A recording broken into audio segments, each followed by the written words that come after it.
Hey guys, ఈరోజు నేను మీకు tasty and healthy dry fruit laddu ఈజీగా ఇంట్లోనే ఎలా ప్రిపేర్ చేసుకోవాలో చూపిస్తాను. దీనికి చిన్న చిన్న టిప్స్ ఉన్నాయండి. అవి ఫాలో అవుతూ చేసినట్లయితే పర్ఫెక్ట్ లడ్డు చేసుకోవచ్చు. అవేంటి అంది నేను వీడియోలో చెప్తాను. వీడియోని స్కిప్ చేయకుండా లాస్ట్ వరకు చూడండి. ఈ లడ్డు చిన్నపిల్లలు, పెద్దవాళ్ళు, ప్రెగ్నెంట్ లేడీస్ ఎవరైనా తినొచ్చండి. హెల్త్కి చాలా మంచిది. ఇంకెందుకు లేట్, ప్రాసెస్లోకి వెళ్ళిపోదాం రండి. ఒక ప్యాన్లో 2 టీ స్పూన్ గీ యాడ్ చేసుకొని కట్ చేసి పెట్టుకున్న బాదం 2 కప్స్ యాడ్ చేసుకోవాలి. ఇవి గోల్డెన్ షేడ్ వచ్చేంత వరకు ఫ్రై చేసుకొని తీసి పక్కన పెట్టుకోవాలి.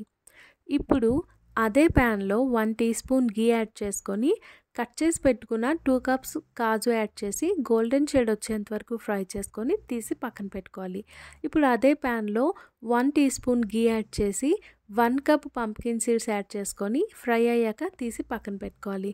2 కప్స్ డేట్స్, 1 కప్ అంజీర్ మిక్సీలో వేసి గ్రైండ్ చేసుకోవాలి.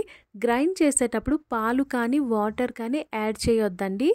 యాడ్ చేసినట్లయితే లడ్డూలు మనకి ఎక్కువ రోజులు నిలవ ఉండవన్నమాట.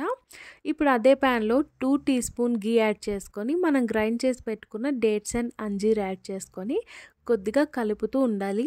అది కొద్దిగా సాఫ్ట్ అయ్యాక మనం ముందుగా ఫ్రై చేసి పెట్టుకున్న డ్రై ఫ్రూట్స్ యాడ్ చేసుకోవాలి. డ్రై ఫ్రూట్స్ మరీ డార్క్గా ఫ్రై చేయొద్దు. అలా ఫ్రై చేసినట్లయితే లడ్డు టేస్ట్ మారిపోద్ది. ఇది గోరువెచ్చగా ఉన్నప్పుడే చేతికి గీ అప్లై చేసుకొని లడ్డూలు ప్రిపేర్ చేసుకోవాలి. ఒకవేళ చల్లగా అయ్యి లడ్డు రాకపోతే కొద్దిగా వేడి చేసి మళ్ళీ లడ్డు చేసుకోవచ్చు. ఇలా లడ్డూలన్నీ చేసుకున్నాక అన్నీ చల్లగా అయ్యాక ఎయిర్ టైట్ కంటైనర్లో పెట్టుకొని స్టోర్ చేసుకున్నట్లయితే 1 మంత్ వరకు ఉంటాయండి. నా దగ్గర ఈ డ్రై ఫ్రూట్సే ఉన్నాయి కాబట్టి నేను ఇవే యాడ్ చేసుకున్నాను.